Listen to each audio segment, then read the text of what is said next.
To say Oklahoma fans are mad would be an understatement. They're beyond pissed off. What they have done, what they are continuing to do, and what they said is pretty bad. It's honestly even hard for me to say they're in the wrong. I see where they're coming from, and I don't blame them. In my head, my first reaction was, yo, that's not right. They need to chill out. Then I realized what their head coach did to them. Lincoln Riley left them out to dry. Not only did he leave, he took some of his assistants, and he's also going to be taking some of his players. This is just in the past couple of days. It's going to be more. Oklahoma's already lost 2 4-star recruits and 2 5-star recruits, including the #1 quarterback in the country known as Malachi Nelson. Oh, and you want to know what makes it even worse? Only an hour ago, Malachi announced he is going to be committing to USC. Shocker. I know I say it a lot, but in this video, we got a lot, and I mean a lot of things to talk about. It's going to be a good one. I'm excited to get into it. I hope you guys are as well. Also want to say thank you guys so much for crushing the like goal on the recent video. You guys are awesome. I can't say enough about the college football community.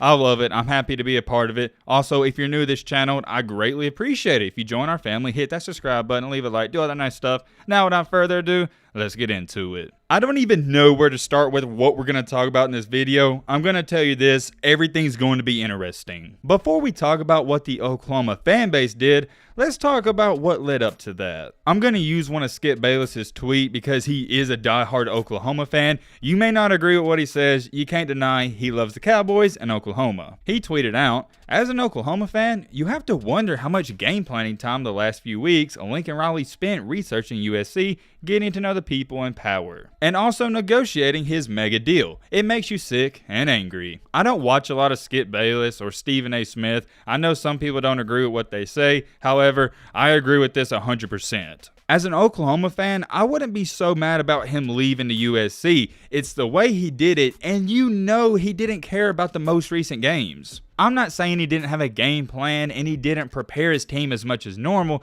but it leaves you thinking, what if he did? Or not what if he did, what if he didn't? That makes more sense. The past couple of weeks, I believe he's been thinking about either A, is he going to go to LSU, or B, go to USC. Of course, he wants to win the game as an Oklahoma head coach. As a competitor, everybody does. But you know in the back of his mind that was lingering. I almost think, and here's how I would view it, hey, who cares if we, Oklahoma, lose this game? I'm not even going to be the coach here in a couple of hours. To put it in an even better perspective that I think me, you, everyone can relate to, let's say you have a job and you apply for a new and better job. You get the new job, you know dang well you're not going to try so much at your older one. That right there is exactly what happened with Lincoln Riley. Every time he gets interviewed, and some people in the public think, oh, this happened overnight. I'm going to tell you right now, it didn't happen overnight. It's been in the works for a couple of weeks and maybe a couple of months. And if you think I'm wrong, hear me out and listen to what I'm about to say. I've been doing my fair share of research. Lincoln Riley has a wife and he also has 2 daughters. Well, it's been discovered that his wife has been looking at real estate in LSU and USC the past couple of weeks. A little interesting and a little fishy. If that wasn't enough for you, his wife and himself, Lincoln Riley,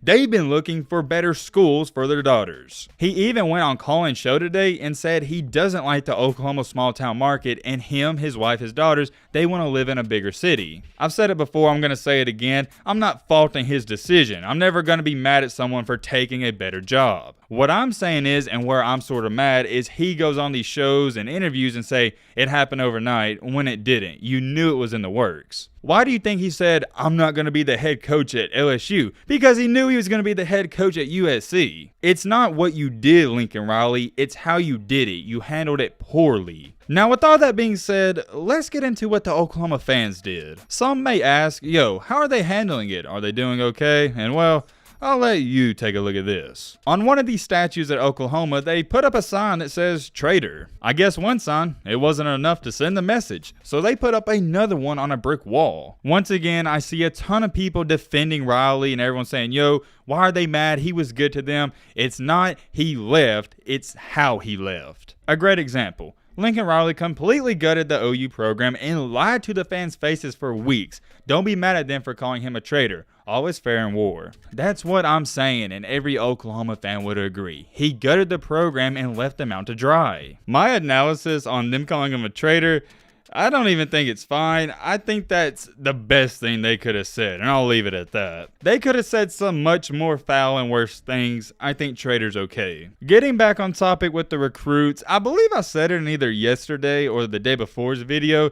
These recruits, they're not committing to Oklahoma because of the team and program. They were going there because of Lincoln Riley. It's the same thing with any legendary coach. No matter where Nick Saban goes, he's going to get 4 and 5 stars there too. Spencer Rattler, Caleb Williams, and all the offensive stars, they were going there for the offense and the coach. Like I said earlier, 5-star quarterback Malachi Nelson just committed to USC, and I predict Lincoln Riley is going to get many more. Guys, you have to wrap your mind around this. Lincoln Riley is box office for college recruits. If you're a quarterback, wide receiver, running back, somebody on the offensive side of the ball, you want to play for this man. Look what he's done with Baker Mayfield, Kyler Murray, Jalen Hurts, who didn't even start at Alabama, and now Caleb Williams. You also had CeeDee Lamb, some other notable receivers. He gets these guys to the NFL. What Lincoln Riley brings to USC that they have lacked for years and years and years is people now want to go there. I can't even remember the last time I've heard recruits saying they want to go to USC, or people even talk about USC in a serious manner, maybe since Pete Carroll. I'm telling you right now, this is common sense.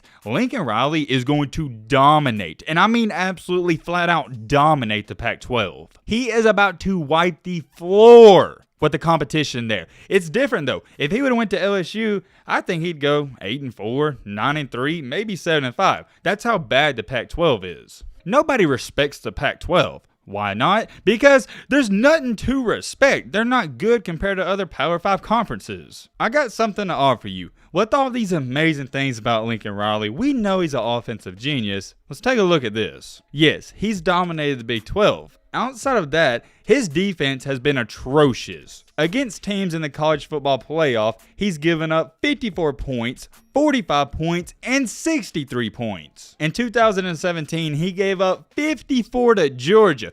Georgia hasn't been an offensive powerhouse since I don't know when. Giving up 54 to Georgia is unheard of. The game did go in double overtime, but still. To follow that up, in the next season against Alabama, he gave up 45. Alabama took their foot off the gas. They could have scored 50 again. The year after that, 2019, against Joe Burrow and the legendary LSU team, they gave up 63, and I'm not kidding. I think LSU could have scored 80. In all of those 3 games, they gave up over 500 yards of total offense. That concerns me. It should also concern you if you're a fan of USC. We've seen him get to the playoff, but when he gets there, his defense has been terrible. That's a red flag I will be paying attention to. I think you guys should as well. I will not put him in the elite status of college coaches until he can win a college football playoff game or a championship. He's a great coach, but not quite elite. He hasn't put the offense and defenses together. On the bright side, I believe the USC fan base is going to be more lenient considering they've sucked the past couple of seasons, so anything over 7 to 8, 9 wins is going to be a W. He's going to have some time, he can rebuild, but I honestly don't see it taking more than 1 to 2 years. Oklahoma fans, they're mad.